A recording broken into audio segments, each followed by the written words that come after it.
I joined Toastmasters to do this, to learn how to speak out clearly, to want to do it rather than to be terrified doing it.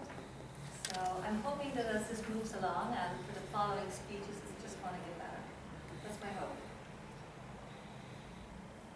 Living here in the US, actually living anywhere away from Ireland was never something that I had planned on doing. I always thought I would live at home. I was a homebody. I was happy there. So not my wildest dreams did I ever think that I would end up over here. I had a friend who I worked with in New York, in Dublin, and we traveled quite a lot in Europe. And she wanted to move to New York. She had a brother who lived there, and she really wanted to go. So at the time I didn't want to leave, but she went. And after about a year, she used to call me and write to me and tell me how wonderful it was. So I decided, okay, I'll give it a shot. So I did. So at that time, it was the mid to the late 80s, and it was actually quite easy to work in New York without having any papers. It's not like that, of course, anymore, but back then there was a lot of undocumented Irish living in New York, and we were able to get jobs quite easily, and very few, if any, had actual paperwork. So we lived there. I used to go home back and forth quite a bit.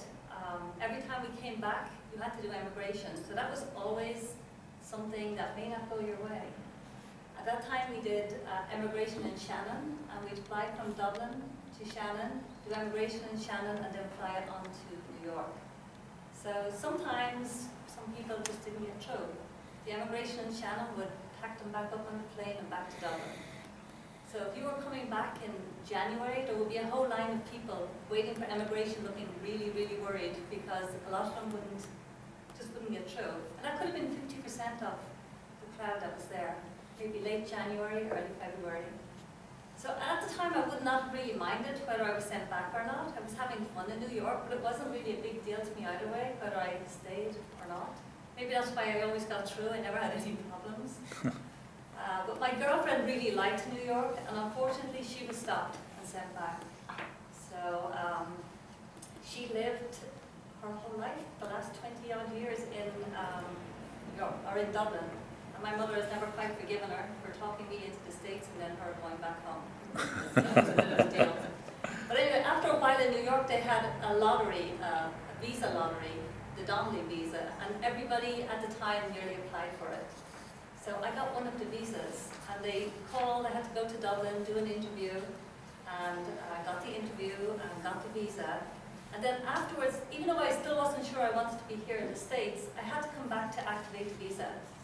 Once you got it, you had to be back here for a certain amount of time, or they would take the visa away. So that's why I came back at that stage. Otherwise, I probably would have stayed at home. You know, my girlfriend was already home. There was no real big drawback to New York. But I didn't want to let the visa go after I just had got it. So I went back and was working in New York, and then went to New Orleans on vacation. And that's where I met my husband. He is also Irish, and he was living out here in Orange County. So I moved out here. Within a year of meeting him, we were engaged, married, and I was living here in Laguna Hills. And that's about 27 years ago. So I don't know where that time has gone. It's just absolutely flown in. We have 3 daughters. 2 of our girls are out of college now, which is wonderful because I feel I've been in school for my whole life. I have one still in high school, so we're hoping for the best, a couple of more years, and hopefully she'll be off to college. Living in Dublin, where I was brought up on the north side of Dublin, about halfway between Dublin Airport and Dublin City. So there was very little diversity in Dublin back then. Everybody was white and Catholic. That's just the way it was.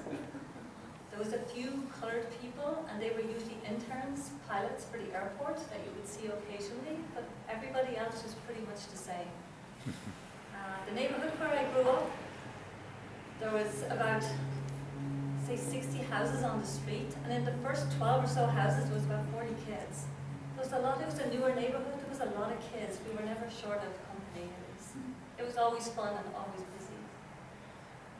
I had pretty much a mind of my own from the time I was quite little, and it was really hard to tell me to do one thing when everybody else should be doing something else and I should be doing it with them. So one day we were on our way to school, and it was really cold, icy morning, and the mom I was with was walking us to the bus stop. And it wasn't far from the house, but to get to the bus you had to cross a couple of roads. And she had us going the safe way, all crossing to one side and then to the other, because the road was so icy. But I decided to strike out on my own. And I took off for the bus straight across. And halfway across I realized that the road was too slippy and I should go back. So I turned around to go back and I slipped, and there was a car coming. And I went right under the car. And because the road was icy, the car couldn't stop. So it sort of moved along. But I was a skinny little thing, so I just went, it was a big old car, but I managed to somehow go right underneath.